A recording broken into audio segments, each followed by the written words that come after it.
All right, Jonathan, as an intermediate caster, we're going to talk about how we could adapt to windy conditions. And the key thing here is that, we're throwing that hook at really high rates of speed, and the key is for us to be safe. And you're going to be either fishing alone, or you might be with a partner and or a guide, and you also want to keep your companions safe. I know from my own experience that my home water, the South Fork of the Snake River in eastern Idaho, the canyon section is one of my favorites, and in the afternoon the wind has a tendency to come up, and sometimes pretty significantly. So we don't want to have to stop fishing, and so these techniques are going to help you keep pursuing the mighty trout. And with that, I want to talk about the three components that are important in dealing with the wind. One is we have to have line control. The other thing is we want to manage line speed. Many times that we want to be able to increase line speed, and we do that using the double haul. And then finally there is loop control. So it's not always a narrow loop. Sometimes a wide loop is better deployed for this, depending on the wind condition. So with that in mind, let's start with wind coming into my casting arm. That's my dominant arm. That's typically when I'm going to experience this. And the first thing we're going to do is demonstrate in order of wind severity, starting with a sidearm cast. And the sidearm cast is essentially a cast that goes horizontal to the ground, and it puts the fly 9 feet away from you. And we want to get line speed going for tight loops, and we'll drop the fly very close to the water so that it doesn't have time for the wind to catch it as it floats down. So that's the sidearm cast, and this is what it looks like.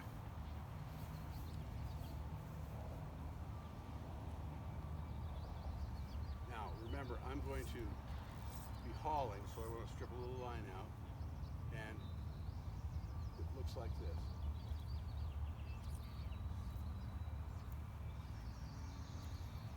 Okay? So that's the sidearm cast. Also for moderate wind, what we can do is what's called a continuous tension cast. And the important point here is that we're going to form an elliptical shape with our rod tip path.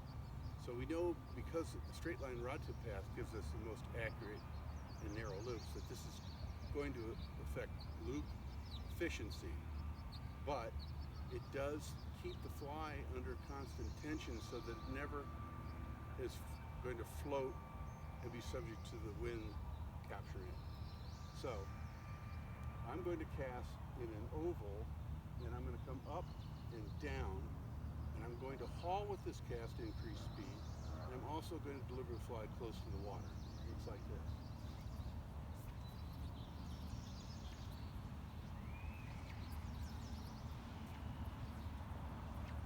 Okay, so you see that's the continuous tension cast.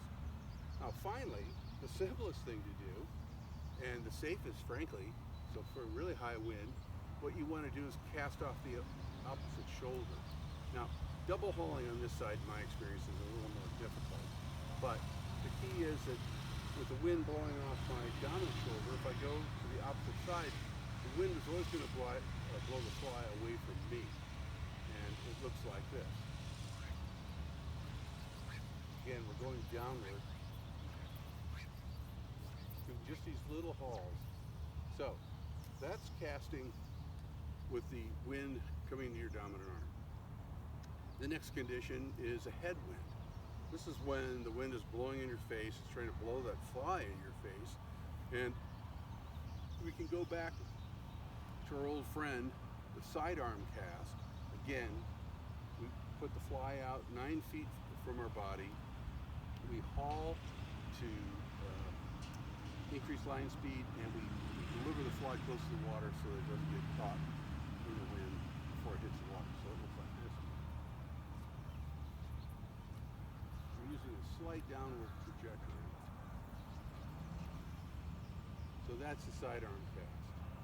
The Another cast we can use with the headwind is if we want to do a vertical cast, and again this is good for a moderate wind, is we want our trajectory to change so that instead of the line going in this horizontal plane, we dip the rod tip so that the fly comes up over our head and stays high behind us.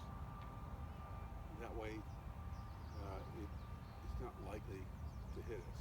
We can also have our rod tip angled out just a bit, maybe 15 or 20 degrees, so that the fly is a few feet away from us. But the principle here is that we're going to increase line speed, downward trajectory, increase line speed with a double hull, downward trajectory, and we're going to deliver it close to the water.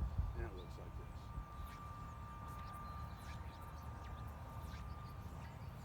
Okay, see that? Good. All right.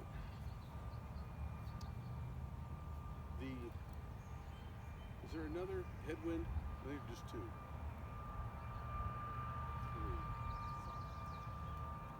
Tail. Huh? Tailwind. Oh, no.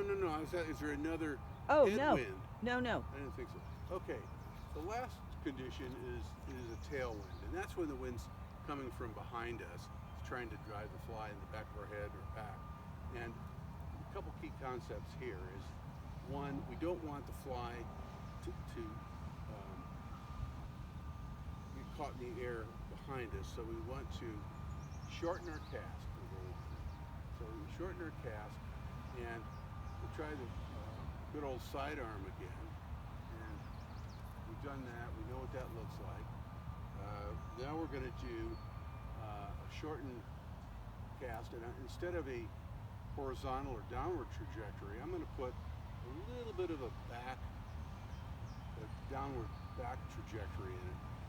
The only thing about this is that you can't shoot line in the back on these tailwind casts, and when I let the fly go, it's going to be high in the air because I've got to keep this 180-degree trajectory, and it'll probably not be very accurate. That's one of the reasons I'm not that keen about this cast.